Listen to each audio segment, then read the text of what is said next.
teman-teman semuanya, Assalamualaikum warahmatullahi wabarakatuh. Selamat datang di kelompok kami, kelompok 6 Leadership Communication. Pada kesempatan kali ini, kelompok kami akan bercerita tentang Emotional Intelligence and Interpersonal Skill for Leaders. Namun, sebelum kelompok kami bercerita lebih lanjut tentang materi yang akan kami sampaikan, saya ingin mengingatkan kepada teman-teman semuanya, karena kita pada saat ini sedang berada di masa pandemi, tetap patuhi protokol kesehatan dengan menerapkan 3M, menggunakan masker, menjaga jarak, dan selalu rajin-rajin mencuci tangan. Oh iya, langsung saja perkenalkan, nama saya Miftahul Firdaus dan saya di sini tidak sendiri. Saya bersama teman saya yang kedua, yaitu ada teman saya di sini. Halo, Kak. Halo teman-teman semuanya, saya Liana Parvinda. Oh iya teman-teman, ada satu lagi teman kita nih. Yuk. Halo Lisbeth. Halo Liana. Halo teman-teman, saya Lisbeth Yahaan. Yan, aku nemu berita-berita ini loh beberapa hari lalu. Coba lihat deh. Nah, itu menurut kalian kenapa sih kok bisa begitu coba? Nah, kalau menurut saya itu karena adanya kegagalan seorang leader dalam mengelola emosinya. Kalau menurut aku pribadi nih ya, sama seperti yang Liana sampaikan tentang kegagalan seorang leader. Namun saya lebih kepada ketidakmampuan dia, seorang leader ini, dalam mengkomunikasikan apa yang dia inginkan. Dan ini sangat berhubungan sama interpersonal skill-nya dia. Oh gitu. Kalian berdua tadi ada sebut emotional intelligence dan interpersonal skill, benar ya? Itu apa sih? Yuk kita bahas. Kecerdasan emosional merupakan kemampuan seseorang dalam menerima, menilai, dan mengontrol emosinya diri sendiri dan orang lain di sekitarnya. Sedangkan keterampilan interpersonal dilihat dari cara seseorang dalam berinteraksi dengan orang lain melalui verbal maupun non-verbal. Hubungan antara kecerdasan emosional dan kemampuan interpersonal dapat dilihat dari IQ, yaitu cara seseorang dalam memecahkan masalah. Berikut merupakan emotional intelligence diagram, yang mana terdapat 3 cabang di dalamnya. Cabang pertama yaitu penilaian dan ekspresi emosi, yang mana pemimpin menunjukkan ekspresi dirinya melalui bahasa verbal dan non-verbal, serta memahami emosi orang lain dengan cara melihat bahasa non-verbal serta berempati dengan orang lain. Cabang yang kedua yaitu fokus pada pengendalian diri sendiri dan emosi orang lain.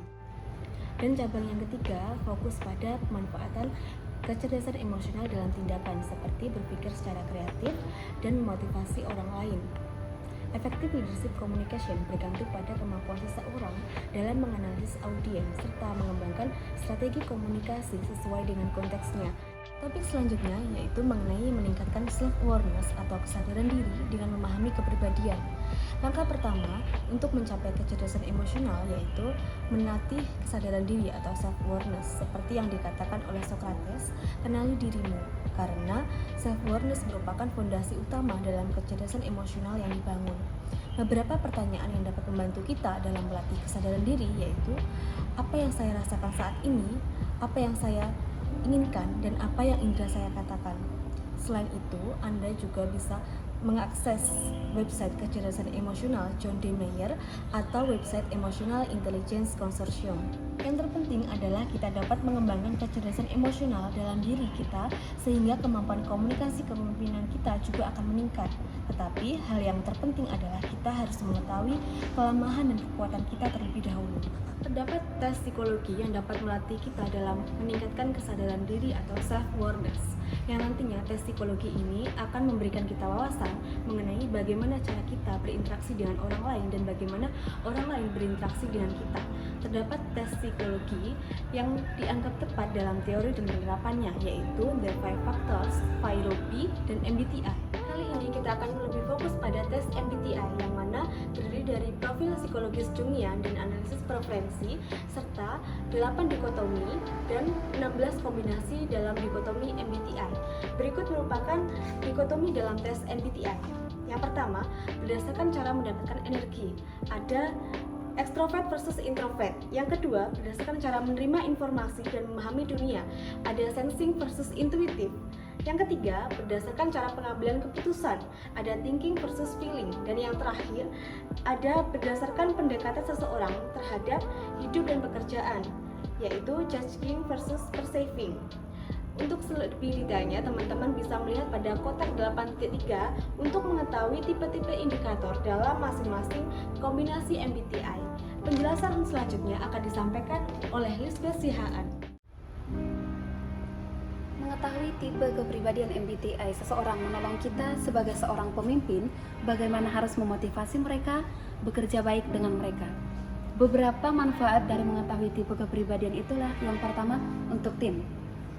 Salah satu manfaatnya ialah kita mampu dan kita dapat dengan cepat mengatur di tempat yang bagaimana seseorang itu ditempatkan dalam penugasannya. Yang kedua, untuk tim dengan virtual, kita mengetahui bahwa virtual itu sangat sempit atau terbatas dengan pertemuan face to face. Jadi seorang pemimpin itu dapat mengetahuinya dengan berdasarkan habit yang dimiliki oleh tim kerjanya. Yang ketiga adalah untuk kita sebagai individu, ialah untuk membangun self awareness kita dan mengetahui sebagaimana baik kita berinteraksi dengan orang lain dan mengelola orang lain sebagai seorang pemimpin. Penjelasan yang berikutnya ialah membangun sebuah pendekatan untuk meningkatkan emotional intelligence. Perlu kita ketahui bersama bahwa emotional intelligence bukanlah sebuah talenta atau bakat mati. Itu adalah sebuah kemampuan yang dapat dikembangkan. Beberapa tahapan yang dapat kita kerjakan untuk meningkatkan emotional intelligence ialah yang pertama, dengan mengetahui mau jadi apa saya.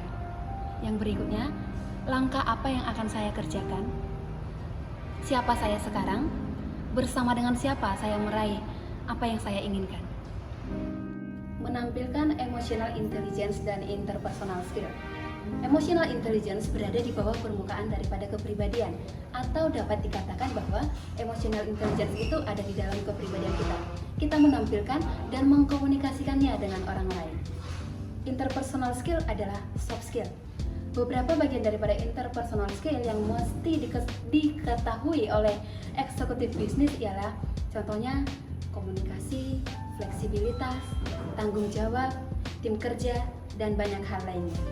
65-93% daripada jenis komunikasi merupakan komunikasi nonverbal. Dimulai dari bagaimana saya berpakaian, bagaimana saya berbicara, bagaimana saya menatap Anda, atau nada yang saya sampaikan ketika saya berbicara. Kategori komunikasi nonverbal ada beberapa, yaitu penampilan, kinesics, oculesics, paralanguage, proxemics, facial expression, olfactics, dan chronomics. Yang selanjutnya ialah kita akan membahas berbagai kemampuan nonverbal yang akan mempengaruhi etos kita. Kemampuan nonverbal itu sangat dipengaruhi oleh budaya dan di mana kita berada. Beberapa contoh yang mempengaruhinya ialah yang pertama, ketika kita terlalu banyak tersenyum atau sama sekali flat. Jadi kita nggak senyum di saat yang seharusnya kita senyum. Contoh yang kedua ialah gestur yang tidak sesuai dengan pesan yang kita sampaikan. Contoh yang berikutnya adalah ketika saya harus duduk sedikit di meja atau sedikit di kursi. Jadi itu kurang mempengaruhi etos kita, seperti itu. Yang berikut, menjernitkan dahi ketika kita mendengar pembicaraan daripada orang lain, itu akan menimbulkan stimulus yang negatif, tidak jadi. Dan yang berikut adalah memberikan perhatian yang sedikit dengan cara kita menggunakan headphone ketika ada orang berbicara. Itu adalah beberapa contoh yang dapat mempengaruhi etos kita ketika kita sedang melakukan atau menunjukkan kemampuan-kemampuan nonverbal kita. Penjelasan yang berikutnya akan disampaikan oleh Miftah. Pembahasan yang cukup menarik yang sudah disampaikan oleh rekan saya sebelumnya, Lisbeth. Tadi sudah dijelaskan tentang komunikasi nonverbal itu sendiri. Tentu saja teman-teman penasaran dong, bagaimana sih cara meningkatkan komunikasi nonverbal kita? Dengan mengembangkan pemahaman yang cukup baik tentang komunikasi nonverbal, itu sangat membantu kita untuk bisa berkomunikasi dengan orang lain dan juga dapat membentuk pandangan orang lain terhadap cara komunikasi kita. Ada setidaknya 4 cara untuk mengembangkan keterampilan komunikasi nonverbal kita. Yang pertama, pelajari sebanyak mungkin tentang budaya apapun di mana kita akan berinteraksi. Makna komunikasi nonverbal sebagian besar itu tergantung pada budaya.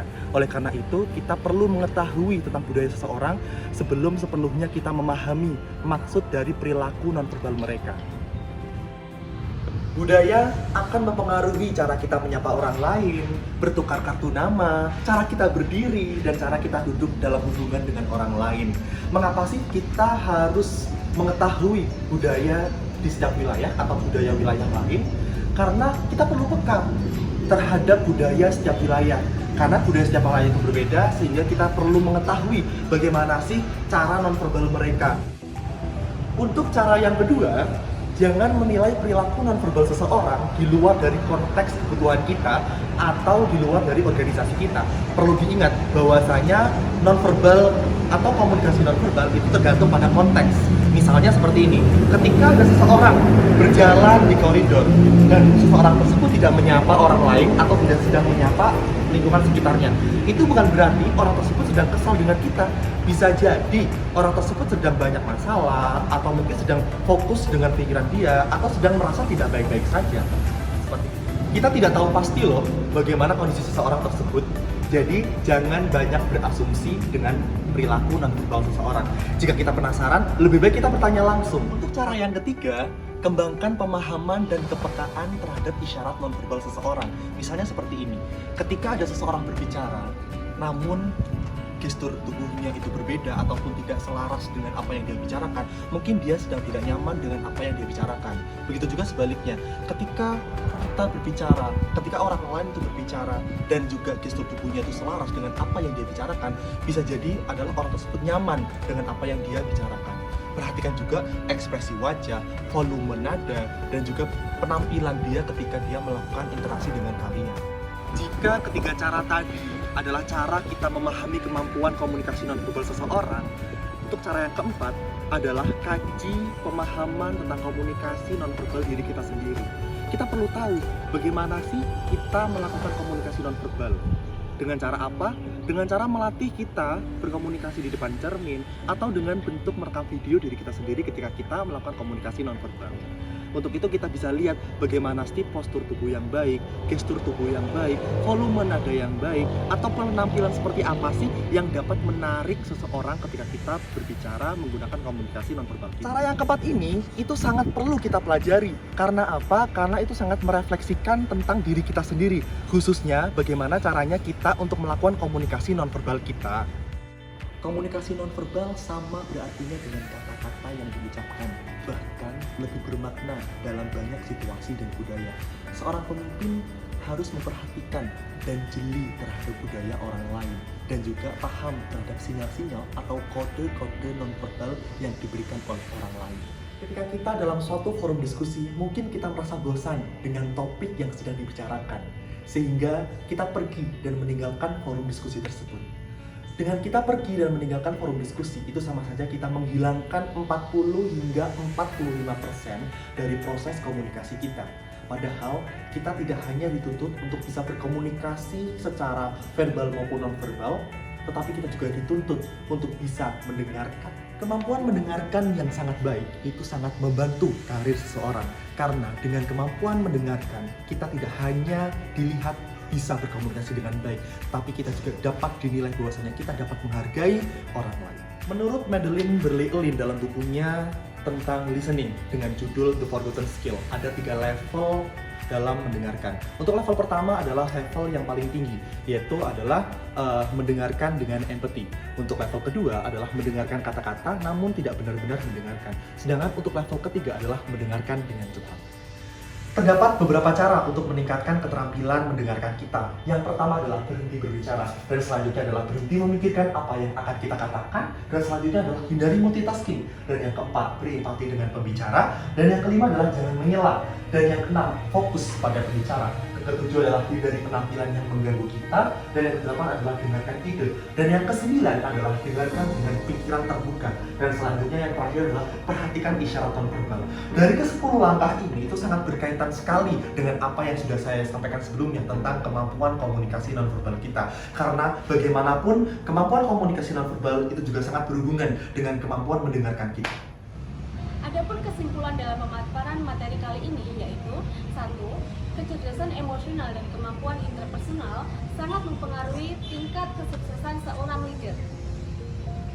Dan kesimpulan yang kedua adalah bahwa interpersonal skill dan emotional intelligence merupakan sebuah soft skill yang dapat dilatih dan terus dikembangkan guna mendukung efektivitas, keberhasilan, kemampuan komunikasi seorang pemimpin.